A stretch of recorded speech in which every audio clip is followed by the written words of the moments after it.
in this week's episode, we're now on to the final straight. Got to get a few things finished off. Got to get the mirror finally mounted up where Harry is up there. We've got to swap out our roll bar bolts. We've got some specialist bolts here. We've got some painted up. To get our bolts swapped out, we've got stainless steel bolts, so we're swapping those for high tensile steel. We've also got some labeling of our wheels to do. You can see here we've labeled the tires, and actually we've labeled the individual wheels. These wheels are specific front and rear because the offsets are slightly different, so we've labeled up the individual wheels so that we know which ones go where. I've got the ones on the car to do, so I'll strip those off. And as I said before, we have a white set with white writing and a yellow set with yellow writing, so we know where they come from. So we'll get those off today, get those labeled up. That should be final fit then for the wheels. We had a response back from OMP with regards to the wiring in the instruction set that they give. It gives an ampage test for one wire and a voltage test for the other. Doesn't give you both the ampages and both the voltages. It just gives you different tests for different wires. And funnily enough, being inquisitive minds like we tested the voltages and the ampages for all the wire combinations, and it didn't really make a lot of sense to us. But OMP Technical in Italy have come back and given us the voltages and ampages for all the wires, and funnily enough, they match what we have on our test, so we're all good there. So yeah, we got our little list up here on the whiteboard. You can see, got our little list done, and then we got two little lists underneath, one for the trailer and one for the race van, and hopefully we'll get all that done the next week.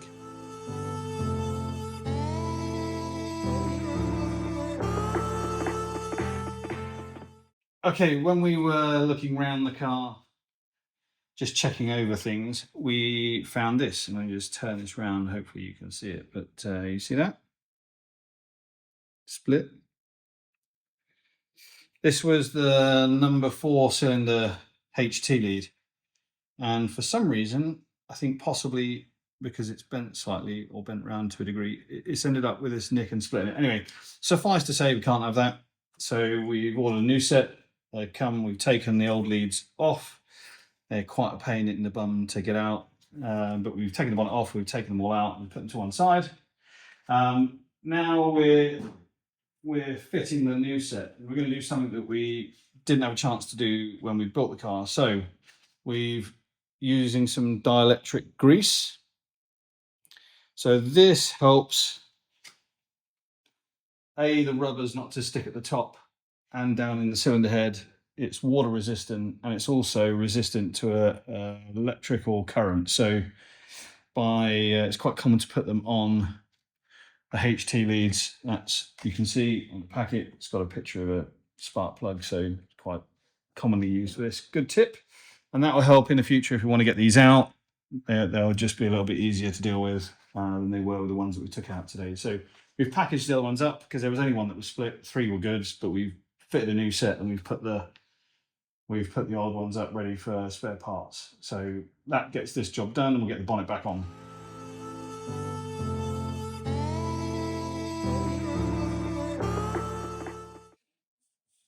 So the car's now completely finished. We've put all the stickers on, we've made all the final adjustments, we've changed the ignition leads, we've set up the mirrors, albeit, well, attached them in the right way we want them.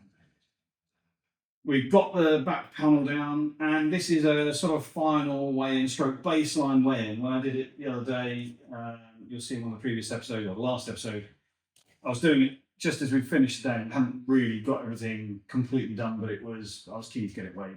Anyway, right, so we've also swapped all the bolts on the roll bar for all the correct hardness bolts. So there's been a bunch of changes. If we look at our weights, our baseline weight minus fuel, 5 kilos of fuel, it was literally just with the disc on the back, we are at 756.5. Last week we were at 755, so 1.5 kilos for the aluminium disc, and the changes of volts probably did that, made that difference. But there we go, 756.5. We've added 5 kilos of fuel. Last week I did it with 2 green canisters. This week we've literally just put the fuel in 5 litres. We've measured in a jug and put that in, and we are at 760.5 kilos all done. So that, again, we were at 759.5 kilos when I was doing it last week. So using the 2 with a 2 fuel can approach. So 760.5, which if we translate that up to our fuel, driver and kit, so we were 1 kilo over what we had last week when we did the baseline. Then we were at 851.5 with all the driving kit, so we will be 852.5 by equivalent. So yeah, 1 kilo. There we are. That's us. That's our baseline weight, and that gives us a place to work to for the rest of the season. So just looking at those figures again, all up with 5 litres of fuel, including the spare wheel disc, which is different from last week, we have 761 kilos. And using last week's data, I'm going to work out my kit weight and add that on. And I think actually we're only going to be 1 kilo off in terms of what we had from last week, 1 kilo extra. So there we go. So the task that we need to do next is to calibrate our fuel gauge. Now we know that it's 5 kilos of fuel is 5 litres. We've checked that. We've just looked on the fuel gauge to see whether it registers anything at 5 litres, and it's at 0. So what we're going to do now is we're going to put more fuel into the car. We're going to add 5 kilos to the weight. That's how we're going to do it. That's a lot easier. And then we're going to double check to see what happens to the gauge. And we're going to kind of keep doing that until we've got, I don't know, let's say half a tank's worth of fuel and we know how much it's taken to get there.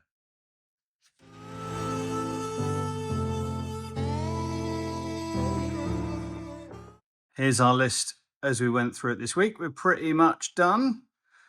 So as we can see here, we've got our stickers on, fire extinguisher, electrical.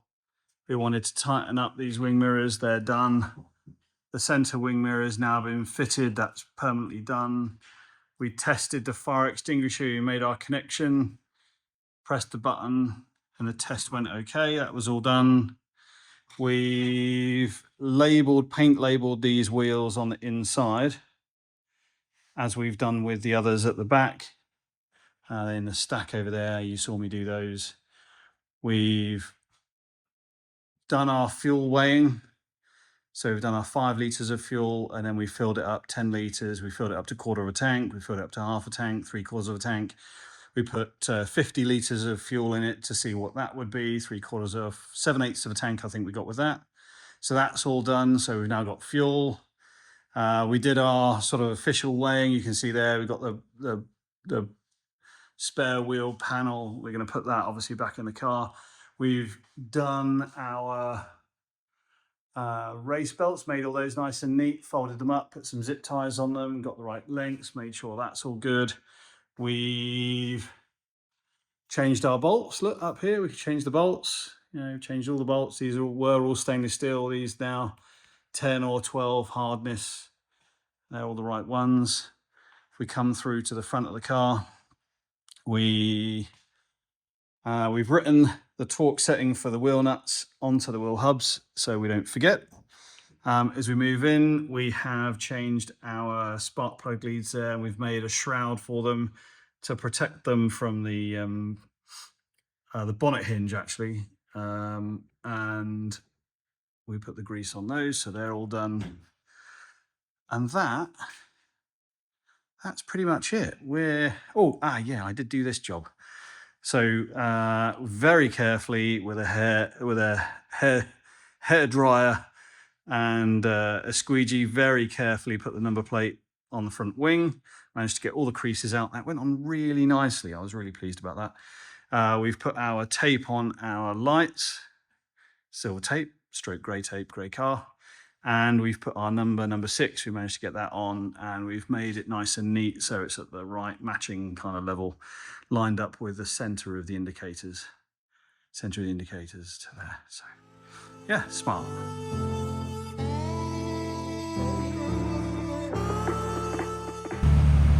So we've got the car running, and it's my first opportunity to see the high intensity brake lights that we put on. So Harry, give it a go. Well, I'll tell you what, they're brilliant. They're really bright. I mean, it doesn't quite come across in the video, but that is a very bright light. And now do the rain light on the right hand side, the little tiny switch. Wow, that is like stupendously bright too. There we go.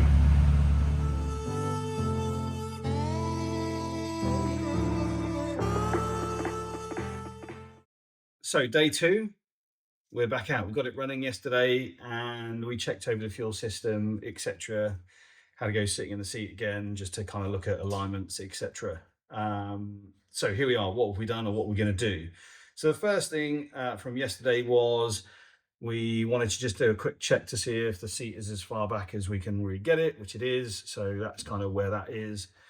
On the pedal side of things, we've moved the throttle pedal slightly forwards in its throw. It was slightly back. It was sort of not really great.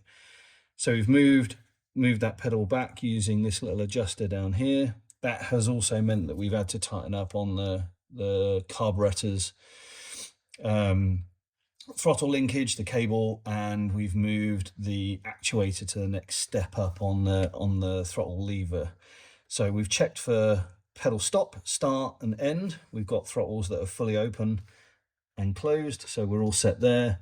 That's a much more comfortable pedal position than what it was when it was sort of slightly lent further forwards. The other thing I noticed yesterday is it's a very slippy floor, and so Harry's donated one of his scooter skate bits of grips, so we're going to put that. He's cut that to make that fit, so well done, Harry. There we go. We have our foot piece. The other piece that we're doing is on this button, this assembly. We like it here. It looks very nice. What we don't like is the fact that this cable comes out at this kind of angle. So what we're going to do is we're going to take this off. We're going to put another bracket coming up, and we're going to rotate this assembly around and have it slightly lent back. So it'll change orientation so that the cable is going downwards and the button is here rather than there, because it will be the other way around. So we'll see if that's a better. We really like this. It's a very nice way, but the cable comes off just in the wrong place. So yeah, we're going to turn it around, and we're going to have a slightly different setup for that. Having quadruple checked, we've got no fuel leaks at the back of the car. We've put the panel back on, so that's all done. And now just kind of coming in, we've stuck our skate grip tape, grip board, paper, whatever you want to call it. It looks really cool in the footwell. That's all now been adjusted. We are mid-process adjusting the bracket. That's just being done. We'll see that in a second, but other than that, we're pretty good. So here's our revised install of the button. We've now turned it round. A little cable comes out through the bottom, and it's aimed towards you. There you go. So you got that on there. Just left this off just whilst we don't need it, just so that no one accidentally sets the fire extinguisher off. And yeah, that's quite a neat little install. Keeps the cable out of the way.